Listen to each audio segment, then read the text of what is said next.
After exploring Berlin over the last 2 videos, today we're diving into the food scene of this vibrant, eclectic city.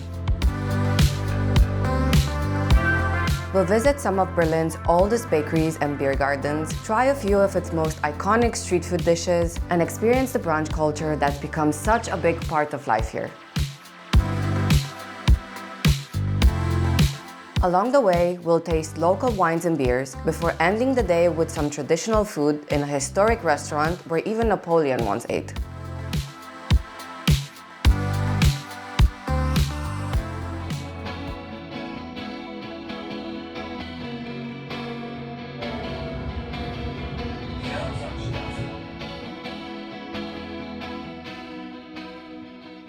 We just arrived in the neighborhood of Prenzlauer Berg. And over here you can find almost any type of food that you like. We'll now first be going to the oldest bakery in Berlin, opened in 1906. And then we'll stay in the area. Our first few stops are all very close to one another. But it's a very eclectic area. There's been a lot of immigration in this area, a lot of creatives. It's a very cool spot.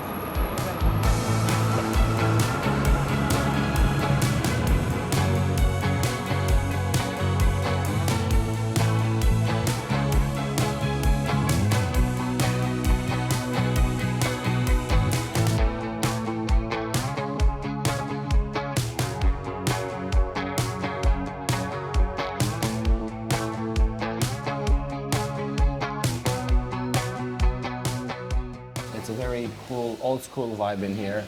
A lot of locals coming in, a lot of clients. We've already seen so many people come in and out, buying their stuff and taking it away. But we sat down and we got our first 2 dishes of the day. This one right here, this is a Schrippe. It's essentially half a bread roll with different toppings. Yep. This one has egg salad. There were a few others with boiled egg, raw beef, some salami. Yeah. But yeah, we went with the egg salad. And then we also got 2 Pfannkuchen. These are basically glazed donuts and they have different fillings, usually jam. We got 2, one with raspberry jam and one with cherry jam. Apologies for the drilling sound. They're doing works outside. How do we do this? Well, let's start with savory and then do this. Of course. Only makes sense. I really like egg salad, so this is really good, and the bread is super soft, very fresh. From what I've read about the salads in Berlin, for example, the Kartoffel salad, which is really famous in Germany, in the south, they make it with vinegar and so on. In Berlin, they use a lot more mayo, so I would expect that to have quite a bit of mayo too. Yeah, but it's not heavy. Yeah. It's really good. I actually don't know the individual price of that. I know that the whole thing, all of them together, were €5.50. Which is really good. Really good. Yep. So I think that was a bit less than €2. Give me some.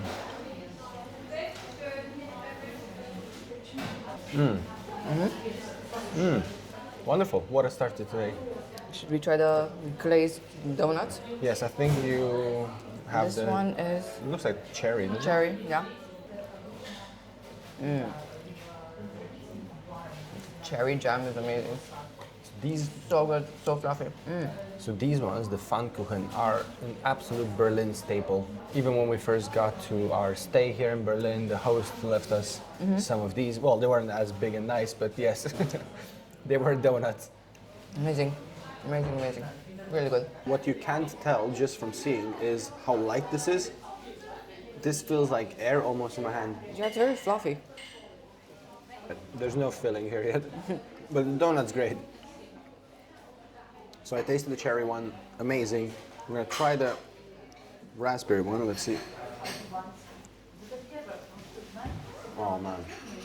Better than the cherry, or? Oh man. Hard to say, very good, very, very good. You can tell why these guys have been in business for so long. Yeah. And they have so many other really appealing things, all kinds of like cinnamon buns and other type of like buns and sausages. Yeah. It's pretty interesting. Good start today.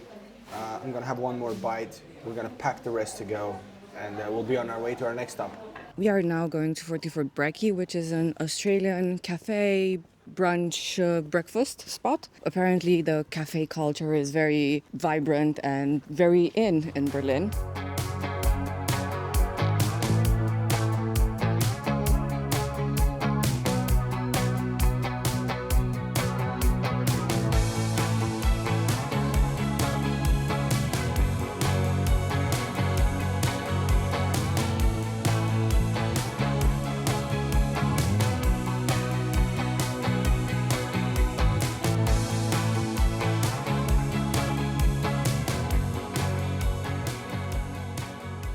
we got a brioche bun with loads of scrambled eggs, avocado, and double cheese, and some garlic oil.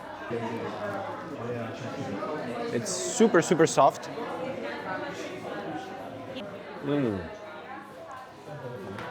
I don't know what kind of mayo this is. This is shocking. Oh my God. This is one of the best brunch dishes I've ever had, for sure. 44 brekkie. Let's go. We've each got an oatmeal cortado, which is amazing, and this sort of like wine sparkling water combo, which is exactly what you expect. A very diluted white wine. Actually, it's really good because it's so cold, and even though it's raining outside, it's so muggy and humid. It actually works well. Nice one.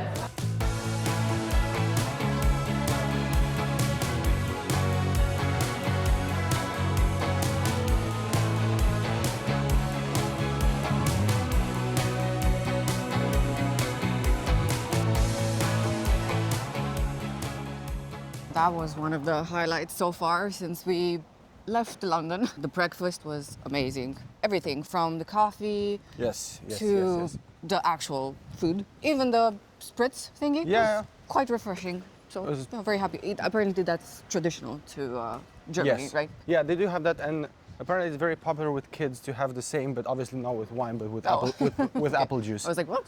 I think it's called Apfelschorle. Or Schorle, I don't know. The big scrambled eggs bun was, I think, 12 euros, because we had the option with the cheese. You can have just with eggs and avocado, and that's only 10 euros. And honestly, I feel like for 10 euros, you can't do much better. The actual brioche was so good. You could cut through it like butter.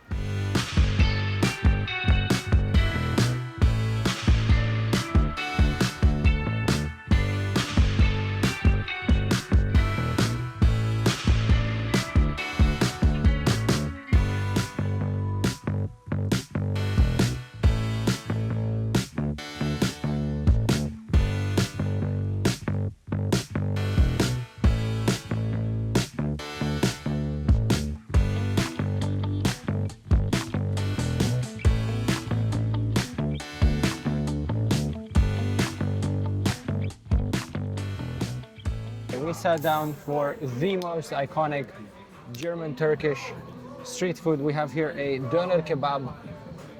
I don't even know where to start, how to describe this food. The initial doner comes from the time of the Ottoman Empire, but it was only developed into a street food over here in Berlin by a Turkish immigrant in the 70s, if I'm not wrong.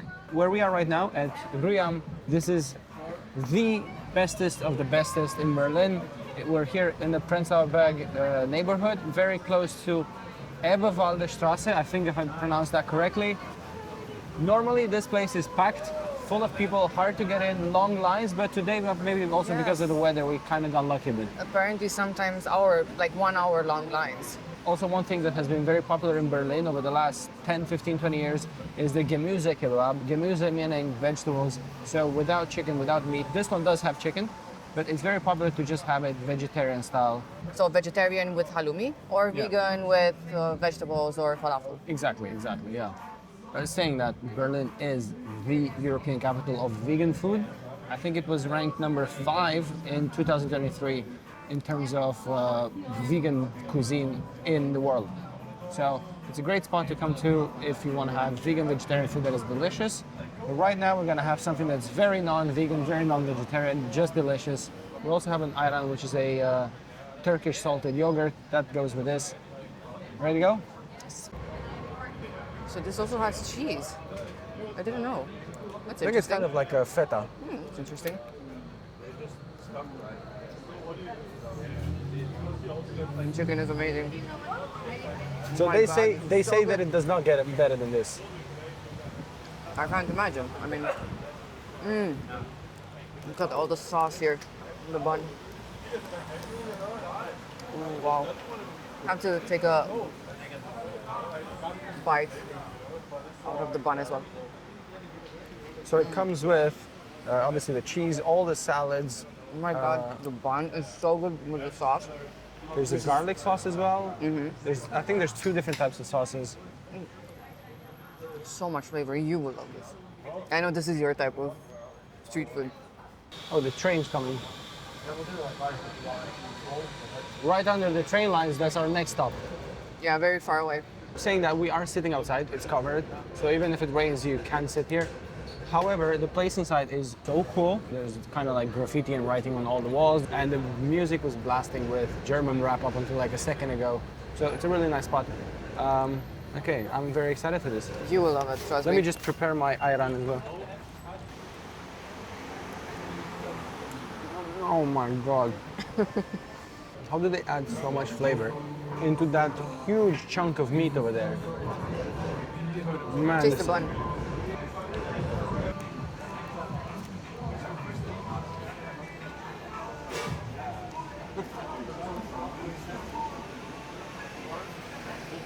Oh man, this is so good. One of my favorite meals in 2025. We've had many very good ones. You cannot go wrong with this. And the price, we paid 11 euros for the Coke, the ayran, and this. So this must be like 8 euros maybe? 740 euros. In London, you get a sandwich from Pret a Manger for the same money. This is crazy. The bread is amazing, the sauces are outstanding, but the chicken, I think they have lamb as well, if you prefer that. And vegan options, or vegetarian. Cheers. Okay. First time having ayran.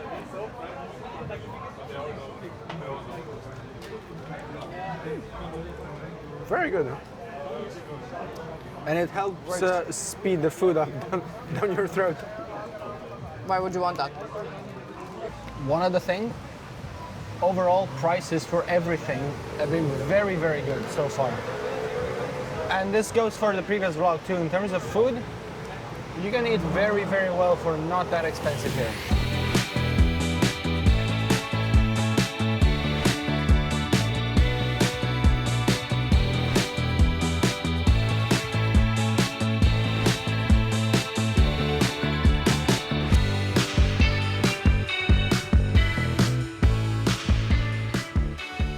We are literally 6 meters away from the previous spot. We crossed the street, we got here.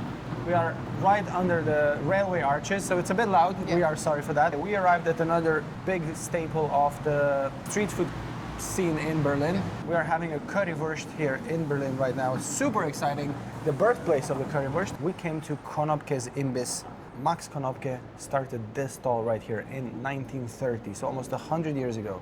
It's since been destroyed in the war, rebuilt by his family, and to this day, it's run by someone from the Konopke family. In 1960, they brought in their menu the Currywurst, and this place right now is the oldest standing spot in Berlin that's serving Currywurst. So Currywurst is basically sausage with Exactly. ketchup and some curry powder. That's literally all that is. There's no curry in the actual sausage, it's just loads of curry over it. Yeah.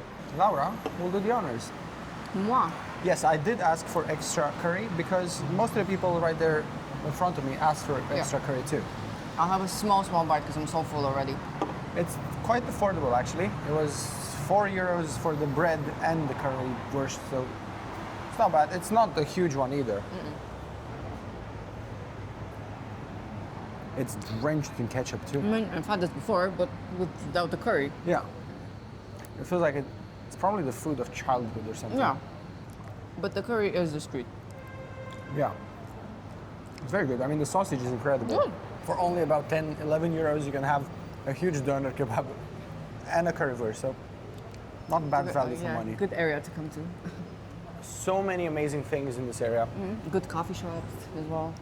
So, Prenzlauer Berg, if you want to do loads of different tastings of different influences, this is the spot to come. As you know, Berlin was completely destroyed during the Second World War, and to help rebuild it, they brought in a lot of Turkish immigrants. Not just Turkish, but Turkish. And they had a huge impact over especially the street food scene of Berlin. And to their credit, the food's delicious. This honestly feels like something off the kids' menu or something. Yeah. I mean, we used to eat this, right, when we were children. Everyone did. I think in the US, having hot dogs with spaghetti or with pasta was a big thing as well, especially back in the day. This is a very nostalgic food. I like it, but I would rather spend €3 extra and get the kebab. That was incredible.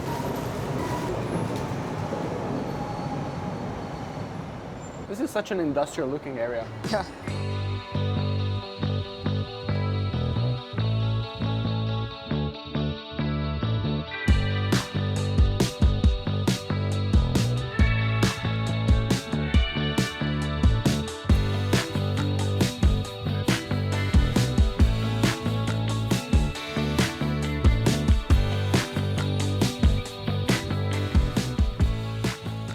Haben Sie den Berliner Weißen mit Schuss? Nee, leider haben wir das nicht mehr.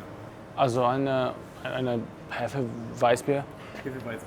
und einen Rosé-Wein bitte. I must go somewhere else to pay.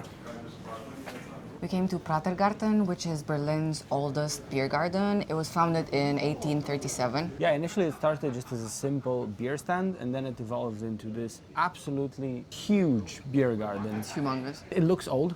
It Yeah. looks like it's vintage. Yeah. It looks like I'm in 1994 Yeah. somehow. So now it's a weekday and it just rained a bit, and normally I think this place is super vibrant. But now We there's have a lot of not so many people here. Yeah, we have a lot of privacy right now. So we got to start with a beer and a glass of wine, German rosé wine, and German. a Berliner Weissbier. They also serve food here if you want to eat something. It's good. Very good. Later today, our last spot will be a traditional Berliner old restaurant where they serve more or less similar foods to what they serve here. But you can get them here a lot more affordable. All the classic German beer garden dishes. So if you want to have really good food and a lot of drinks, this is a great spot to come. I'm guessing in the summer it'll probably be busy. But for now, we're gonna stay here. Actually, this area, not only does it have everything you've seen so far today, it also has a lot of cool beer gardens, and I think we're gonna go visit another one just after this, just to see if it's a bit more vibey maybe. Yeah. As we're wrapping up things here at Pratergarten, the dads are arriving. A few colonies of dads have arrived. I don't know why, 3:30 p.m. seems to be the time where dads arrive, but here we are, the dads are here.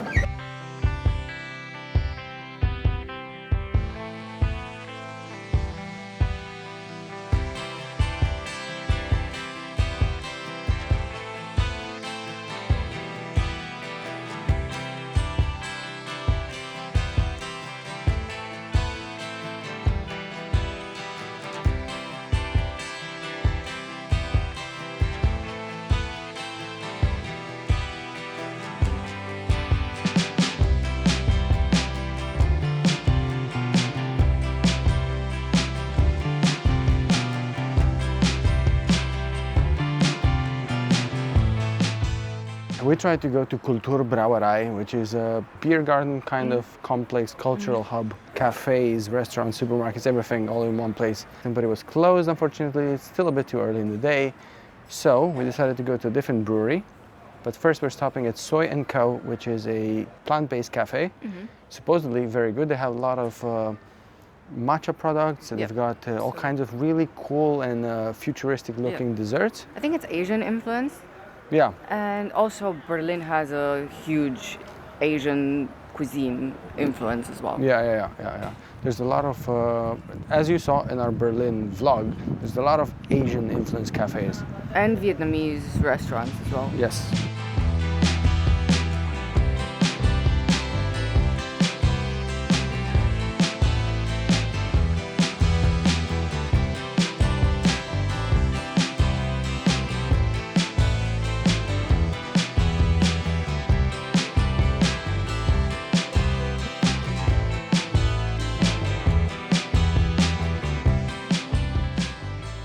This place is really cool. Everybody is so well dressed here, as in so cool, like so edgy. The place is beautiful, very, I don't know, Asian minimalism. minimalist, yes. Okay, so we got a matcha, a nice matcha, and we also got this interesting cheesecake, which is tofu, matcha, and pistachio, yeah. Looks very cool, very, again, minimalist. Yeah, all their cheesecakes are made with tofu instead of milk, so that they're plant-based.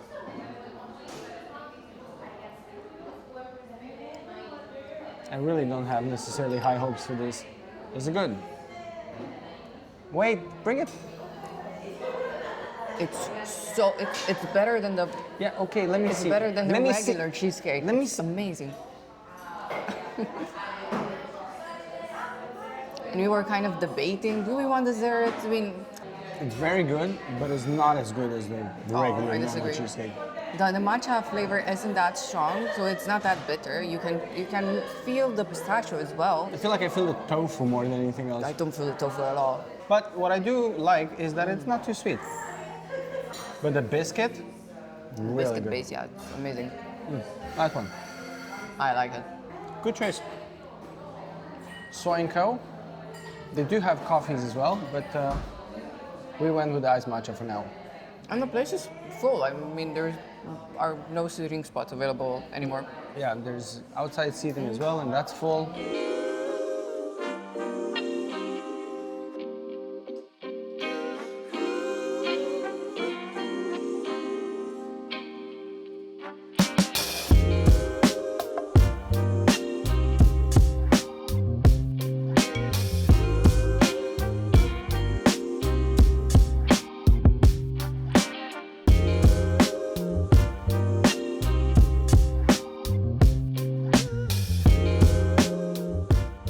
Pretzel acquired. We went to Zeitfrühbrot. This is a chain of bakeries we've seen all around Berlin. And we did get one to go because we are going for another beer and we needed something to have with. And I don't think that the brewery was selling pretzels and we just didn't want to risk it, you know?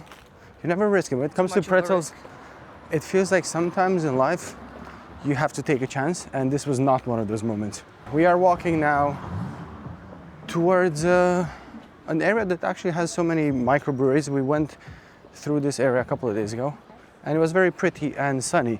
Now, not so much. It's a bit sunny, no? It's a bit sunny. But yes, compared to this morning, it's wonderful. We're almost at the end of today's food vlog. Have a couple more stops only.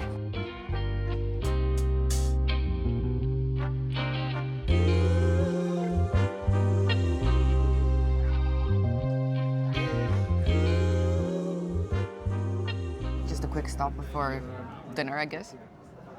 We stopped at Das Lemke. This is a really nice brewery.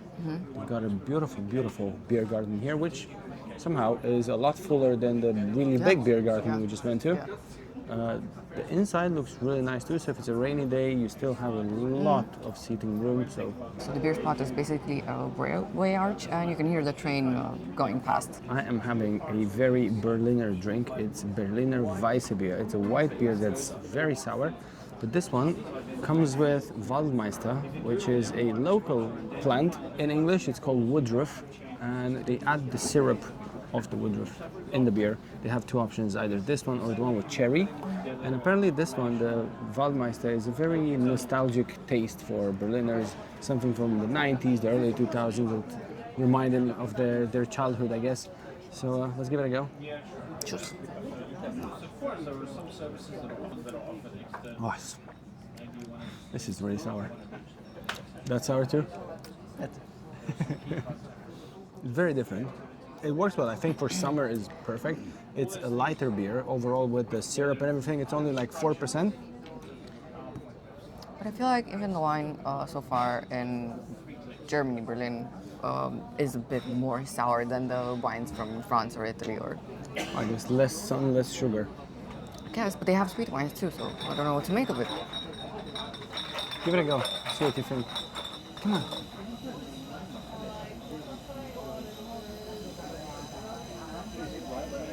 This is really sour, as in 2 lemons squeezed in. It's So sour. they brought me the wrong beer first, which was the same one, the white beer with no syrup, the one that's actually really, really sour, and I had a taste of that. It was more sour than lemonade. So the syrup makes it a bit sweeter, Yeah, I right? think that's the whole point. I'm guessing the cherry one, maybe the flavor is a bit stronger, but I don't know.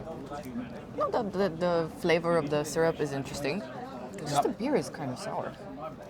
I don't know, it's a local thing.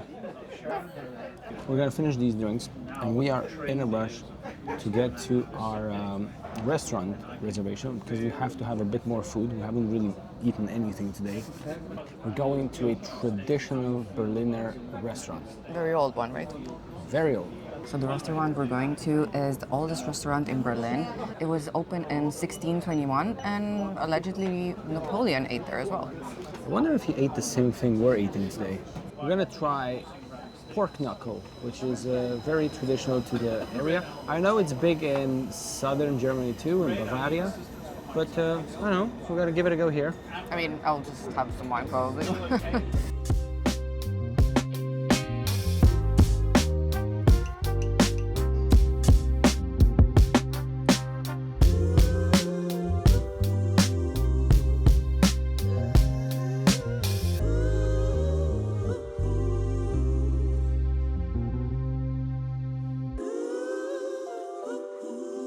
We arrived at Zur letzter Instanz, moments away from Alexanderplatz. We're in East Berlin here.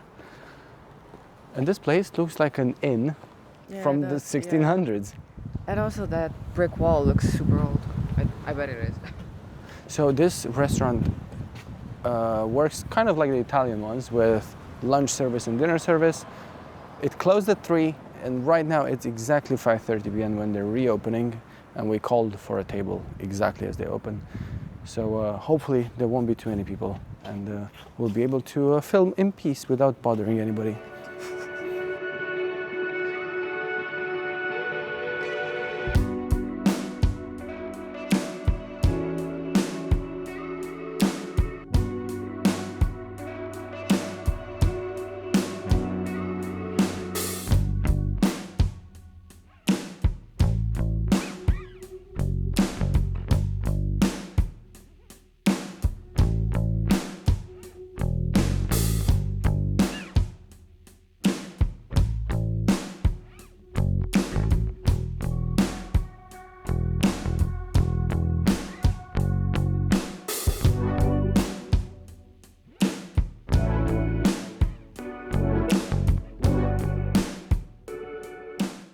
I'm returning with the updates.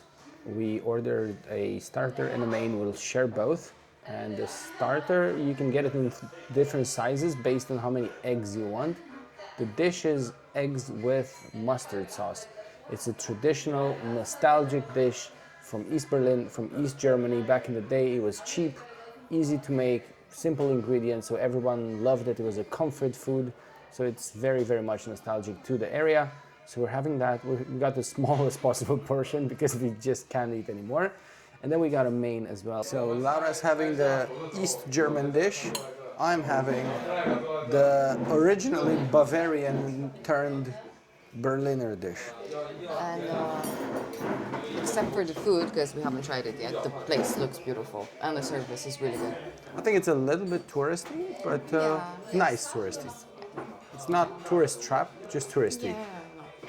Okay. What have we here? I have 1 egg.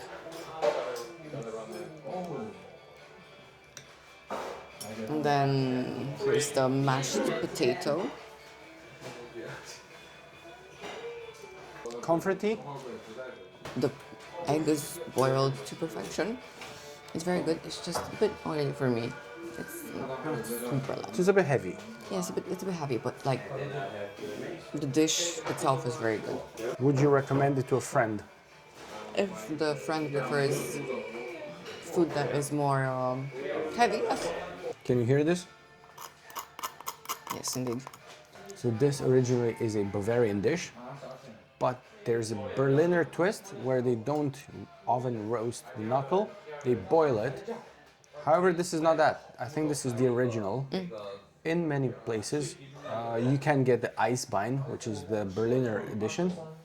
This, however, is the pork knuckle, the Bavarian style, the classic German one. Okay. So this is oven roasted, comes with red cabbage and a gravy, a pork gravy enriched with dark beer. It's a big portion. This is so crunchy. I'm sure that's not how you do it. Okay, so let's see. Your dad would go crazy for this. The meat is just tender, it falls off the bone, it's really nice. Did you get sauce? Delicious. Okay, now let's try the perfect bite with the red cabbage and the pork. Oh my god. The meat is very, very lean, very tender, so soft. And the sauce is delicious. Do you want to save the crispy part for your dad when he comes to Prague? Yeah, I'll put it in my pocket for him. In a napkin. So our next destination after this is Prague. And at the end of our filming days, my parents are coming there for 2 days. We're gonna meet up with them. But I don't think this will hold for like 10 days. I mean, I can try. Well, I'm pretty sure you can find something similar in Prague. Yeah. The mains in the restaurant are on the pricey side. So most of them are 25 to 30 something euros. So it's definitely the priciest place we've been to today. But the quality is great, the vibe is amazing. Napoleon ate here, I mean, come on, what else do you need? The knuckle portion is really large. I mean, like I said, it's a bit expensive, but I get why. You could easily have almost 2 people eat from this.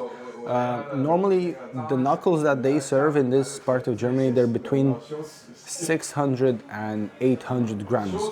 I don't know if that is with the bone included or just meat estimate, but regardless, it's really big.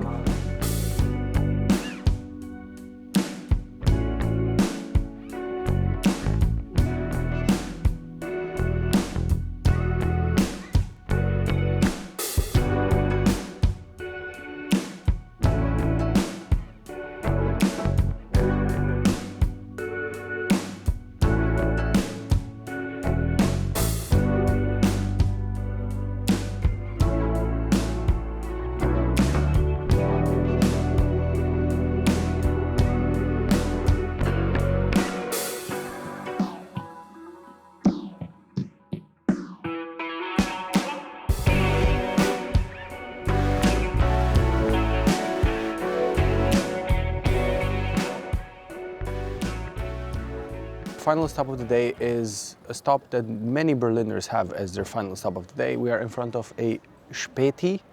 This is a local corner shop, a convenience store if you will.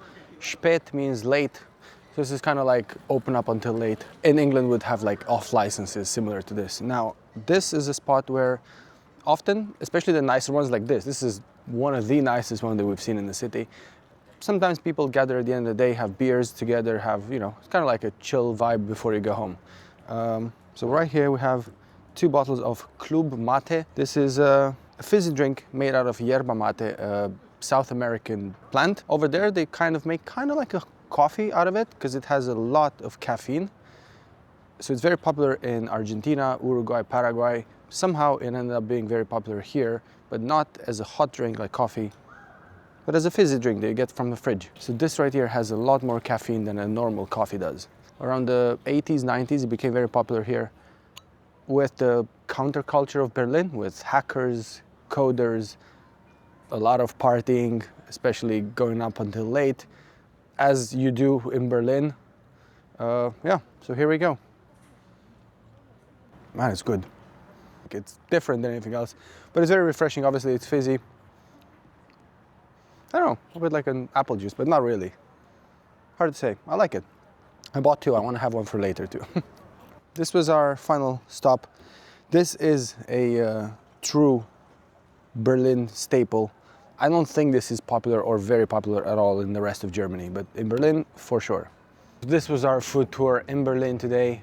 I hope you guys enjoyed it. We definitely did. We, again, ate way too much, but we had a great time. And we were lucky enough to not get rained on, even though it did rain a bit today. So with that said, don't forget to like this video, subscribe to the channel, and we'll definitely see you in the next one in Prague. In Prague.